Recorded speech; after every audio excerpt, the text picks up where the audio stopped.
You're being tracked, not for breaking the law, but for preparing to survive without them.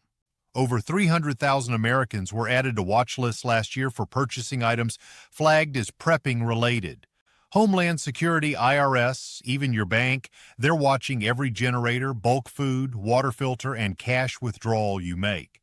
The DOJ's own 2024 report classified long-term food storage, off-grid communications, and alternative energy systems as signs of domestic extremism indicators. Let that sink in. Owning a solar panel and a first aid kit can now be seen as a threat. They aren't banning prepping. They're criminalizing independence. This is the Prepper Blacklist. 11 items they don't want you to buy. Because when you have these, you don't need them. Let's start with number 11. Number 11. Full-face respirators with NBC filters. Now this one's going to sound crazy until you try to buy one. We're not talking about those little dust masks you wore during wildfire season or the COVID days. I'm talking military-grade, full-face respirators equipped with NBC, nuclear, biological, chemical filters, the kind that can actually save your life if things go sideways. You try getting your hands on one today? Good luck. The average citizen is being quietly squeezed out of this market. Why? Because the moment you're equipped to survive a chemical spill, a radiation leak, or, God forbid, a biological event, you're suddenly not dependent on state-run emergency shelters or FEMA tents. These masks used to be easy to find. Not anymore.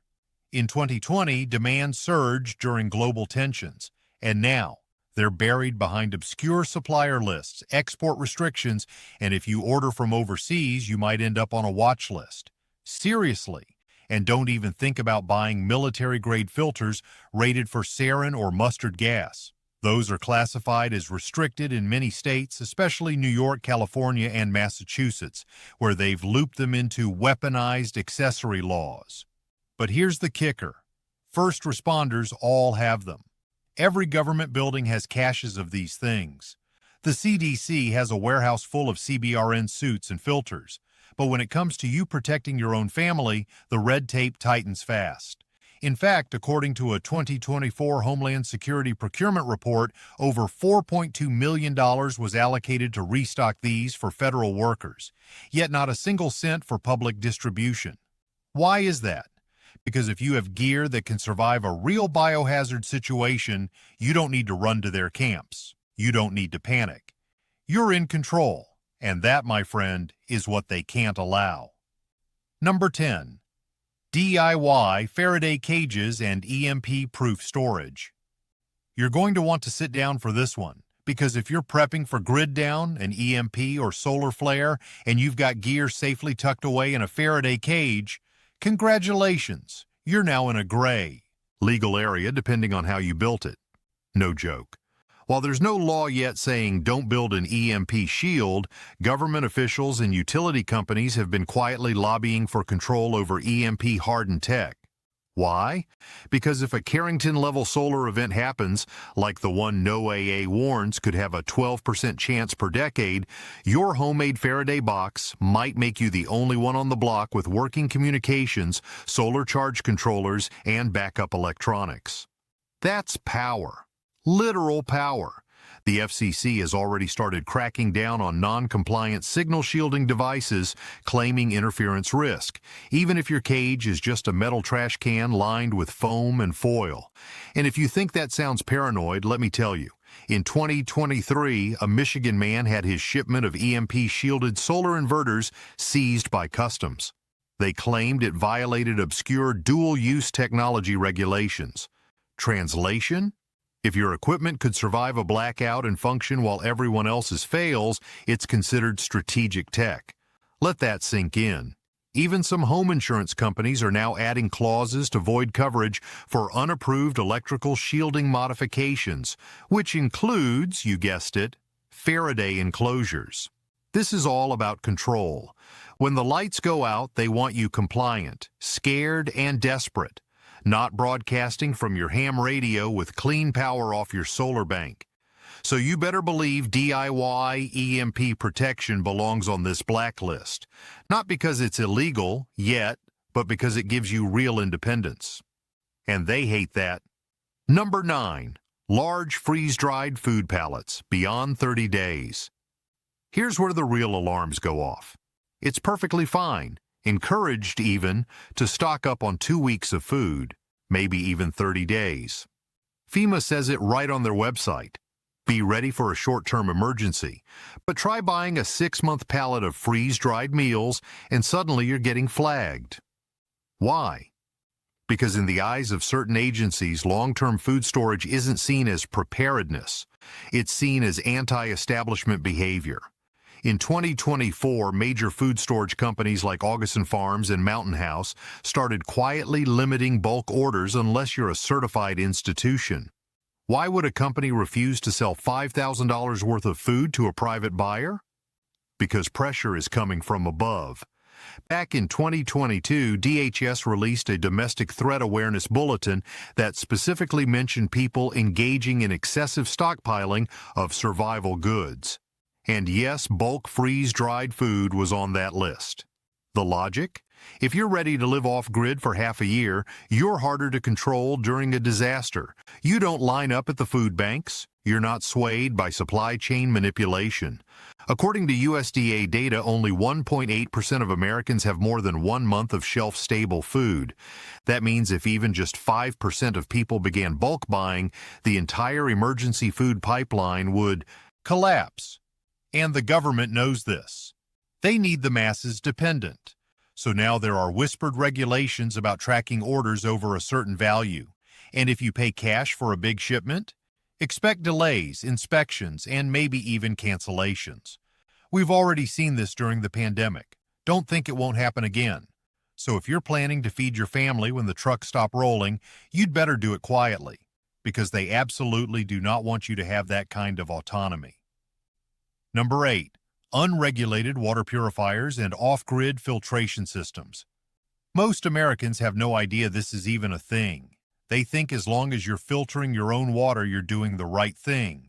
But when you move beyond a Brita pitcher and into real off-grid water purification, suddenly the rules change, and fast. Take a gravity-fed Berkey system, for example. You know, the kind that filters out bacteria, viruses, chlorine, heavy metals, all without electricity. Well, did you know that in California and Iowa, Berkey filters have been banned from being sold because they're not NSF certified? That's right. The filters work better than city filtration, but the state says you can't have them because they're not stamped with the right certification. And who controls those certifications? Hint, it's not you. In fact, in 2023, the EPA issued new guidance that any device used to treat drinking water in a residential setting must be either registered, certified, or manufactured under strict guidelines. This puts backyard gravity systems, UV purifiers, and especially homemade distillers at risk of being considered non-compliant. And here's the kicker. When a prepper in Texas set up a large-scale solar distillation system on his rural land last year, county officials shut it down, citing unpermitted water treatment infrastructure. That's the world we live in. You can boil water in a pot all day long, but the second you build a reliable, energy-independent purification system, they treat you like you're trying to build a moonshine still. It's absurd, but it's also intentional, because clean water, gesur life, and whoever controls the water controls the people. They want you hooked into municipal supplies and corporate bottled water, not pulling crisp, clean H2O from a creek and living like a sovereign American. That, my friend, is why advanced purifiers are firmly on the blacklist. Number 7. Off-grid wood stoves and alternative indoor heaters. They don't say it outright, they never do. But in state after state, town after town, ordinances and codes are being quietly rewritten to make off-grid wood heating, once the cornerstone of American survival, almost impossible to legally install or use. And if you think that's an exaggeration, take a hard look at what happened in Washington and Oregon just last year. Entire counties banned the installation of new wood-burning stoves, even if they were EPA certified. The excuse? Air quality. The real reason? They can't monitor what you do when you're heating your home with firewood. Let that sink in. When you heat with electricity, they track your usage.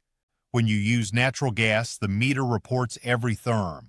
But if you've got a $400 cast iron wood stove cranking in the living room, they've got no idea, and that scares them. So now they're going after the supply chain. EPA Phase 2 restrictions have made it almost impossible to import any new models from overseas. Big brands like Morso and Jodl have quietly pulled back from U.S. markets. And if you think propane heaters are safe, think again. California's new indoor appliance codes already ban non-electric heat sources in newly built homes. And off-grid tent stoves, the kind used by preppers and campers, are getting slapped with illegal indoor use labels, even though they've been used safely for decades. In 2023, Home Depot pulled several models from its online shelves after a single complaint about carbon monoxide risks. Meanwhile, the U.S. Fire Administration shows that properly installed wood stoves have fewer incidents per capita than space heaters, but it doesn't matter. If you heat without their grid, you're a problem. You become untrackable. And in a crisis, blizzard, blackout, grid attack, you're warm while everyone else is freezing. That's real power. So of course it's on the blacklist. They won't ban it outright. They'll regulate it to death. They'll make it illegal to install, then fine you when the smoke shows up on satellite sensors. Welcome to America, where staying warm without permission makes you a criminal. Number 6. Unregistered night vision and thermal devices. This one's going to rattle you, because it's not just about seeing in the dark, it's about who gets to see in the dark. You see, in the land of the free, night vision technology has been quietly walled off for authorized users only. The same agencies that arm wildlife officers and urban riot squads with Gen 3 thermal binoculars don't want you owning even a Gen 2 pair of binoculars without raising flags. And I'm not joking. In 2022, a man in Kentucky was raided by ATF after importing an unregistered thermal scope. No weapons, no threats, just a thermal scope that came from a restricted country. Taiwan, by the way. That's how tightly controlled this tech is becoming. Why? Because darkness is the ultimate cover, and whoever sees through it wins. Think about a post-grid world. No streetlights, no cameras, no smart home alerts. It's just you, your property, and whatever's crawling around out there. With a $600 pair of digital night vision goggles, you have the edge. You're not reacting. You're preempting. And that makes you dangerous. So what do? They quietly pressure Amazon and eBay to restrict listings. They redefine high-end consumer thermal optics as dual-use military tech, then use ITAR laws to criminalize ownership of certain models. The Department of Commerce even issued a memo in 2023 warning against unauthorized acquisition of military-grade visual enhancement systems. That's fancy talk for, we don't want citizens seeing what we can see. Some states, like California and New Jersey, already ban active IR targeting equipment, and they're expanding that to thermal sensors as well. Even Cabela's and Bass Pro now require ID verification for certain scopes and binoculars. And if you think your smartphone add-on is safe, new FCC guidelines may classify those as surveillance tools, opening the door to more red tape. Bottom line, if you can see in the dark, you don't need their flashlight. And that kind of independence, it terrifies them. Number 5. Large-scale seed vaults and open-pollinated crop stockpiles. You've heard people say, just grow your own food, but the government's making sure it's not that simple. Because while a backyard tomato plant is cute, a personal seed vault with hundreds of open-pollinated heirloom varieties, that's a threat. It means you control your food supply. You can replant, harvest, save seeds, and never depend on a single grocery store again. And that's exactly why multi-variety seed vault kits, especially the ones sold in bulk, are starting to vanish from mainstream retailers. In 2024, multiple survival brands reported that bulk heirloom seeds were being blocked from export and import. Customs flagged shipments from as far as Peru and as close as Canada, citing agricultural bioterrorism concerns. That's right, seeds were called a national security issue. Meanwhile, big agribusiness firms, Monsanto buyer Syngenta owned the genetic patents on over 70% of all corn, soybean, and wheat seed varieties sold in the U.S. today. You grow one of their patented strains without paying for it, even accidentally from cross-pollination, they can sue you. In fact, they've sued over 150 small American farmers in the last decade for unauthorized cultivation. Let that sink in. Seeds fly on the wind, but you're the criminal. And now some counties are moving to ban seed exchange events, claiming they violate local health ordinances. What they really mean is, they don't want you building an independent food network. Because if 10,000 Americans suddenly grow everything in their backyard, the whole supermarket system starts to crack. And with food inflation hitting 18% over the last 3 years, they know the clock's ticking. So they hide it under licensing, as pest control, invasive species monitoring. But the goal is the same: no food without permission. And if you have a cool, dry vault full of heirloom seeds in your basement, you're a prepper, a target, and most importantly, on the blacklist. Number 4. Satellite communicators and private mesh networks. This one is flying so far, under the radar, that most Americans don't even know it exists, which is exactly how they want it. Let me ask you something. What happens when the cell towers go down, the internet is throttled, or the grid is offline for days after a cyber attack or so-called natural disaster? Most people go silent, but a select few keep talking because they've got satellite communicators, private mesh networks, or Go-Tenna-style peer-to-peer devices. And let me tell you, those few are being watched. The government loves centralized communication. It's easy to monitor, filter, and shut down. But the moment you can text someone from the mountains of Colorado to the forests of Kentucky without touching a cell tower or sending your signal through AT&T or Verizon, you've escaped their control grid. And guess what? They hate that. In 2023, the FCC quietly began requiring all satellite texting devices to register under new interoperability and emergency routing standards. Sounds harmless, right? Wrong. That's code for traceability. Meanwhile, the Department of Homeland Security labeled decentralized communication systems as a potential domestic threat vector in their Q1 bulletin last year. What does that even mean? It means that if you're setting up an unlicensed mesh net for your neighborhood, you might be flagged as a person of interest. No joke. Some states are now requiring permits for non-commercial wireless nodes if they exceed a laughably small signal range. And guess what? If you daisy-chain enough Go-Tennas or mesh-tastics together to reach 10 miles, you're over the limit. What they want is silence. Digital silence. So when things go dark, you'll be forced into their command centers, their hotlines, their systems. You won't be able to talk to your neighbor without permission.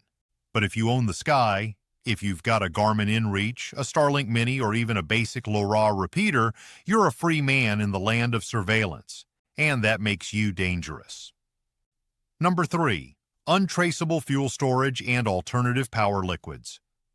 Let's talk about liquid freedom and why they're making it nearly impossible to stock.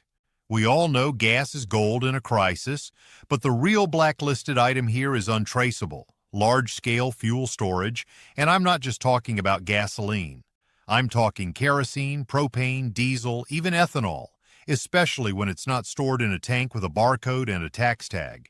Want to bury a 250-gallon propane tank on your rural property? You're supposed to notify local fire authorities and register it with your utility provider. And if you don't, you could be fined under unauthorized hazardous material storage. But it gets worse. In 2024, several counties in Texas, Pennsylvania, and Idaho began conducting drone-based heat signature sweeps to look for unregistered underground fuel bunkers. That's right, you store fuel on your own land for your own generator and you're the criminal. Meanwhile, major chains like Tractor Supply and Rural King have imposed quiet quantity limits on red diesel and kerosene, because those fuels don't require a digital receipt the way gas from a pump does. That's the real threat to them. Anonymity. And don't even think about buying fuel stabilizer in bulk. In California, a man was questioned by the State Environmental Protection Agency for having 12 gallons of PRIG in his garage. Why? Potential chemical misuse. He was stabilizing fuel to make it last 15 years. But that kind of longevity takes you out of the system. They want you refueling every 48 hours, not storing power for the next decade. They say it's for safety. They say it's for the environment. But the truth is, they want every drop of energy to pass through their toll booths, every spark taxed, every gallon tracked. And if you're not plugged into their grid, their pump, or their petroleum permits, you're a problem. That's why large, unregistered fuel storage is absolutely on the blacklist. Number 2, DIY medical devices and unregulated emergency care supplies. You thought antibiotics were the line in the sand? Think again. What they really don't want you to have are the tools and machines to perform your own medicine outside their pharma industrial complex. I'm talking about suturing kits, wound vacuums, IV bags, dental tools, scalpels, hemostats, chest seals, and even portable oxygen concentrators. Once upon a time, you could order a full EMT trauma bag online. Now, you need credentials just to view half the listings. Let me be crystal clear. It is now easier to buy narcotics in a major U.S. city than it is to buy a real, unregulated surgical tool set. And that's not an accident. In 2023, Amazon purged over 12,000 listings for unauthorized medical devices, including tourniquets, field dental kits, and clotting agents, all essential in off-grid emergencies. And then came the FDA. Their new classification system now puts advanced consumer first aid kits under Class II medical devices, which means if it contains more than gauze and aspirin, it's regulated. And if you're not a licensed distributor, forget about it. And let's talk about field IVs, simple saline bags, tubing, and needles. These used to be standard issue in prepper kits. Now, they're marked for clinical use only, and ordering more than 3 gets you flagged. Why? Because fluids mean life. You can go 40 days without food, but only 3 without hydration. You give someone fluids, you save a life without permission. And the establishment cannot have that. Because the moment you stop relying on urgent care clinics, overpriced ERs, or billion-dollar hospital chains, you take the money out of their hands.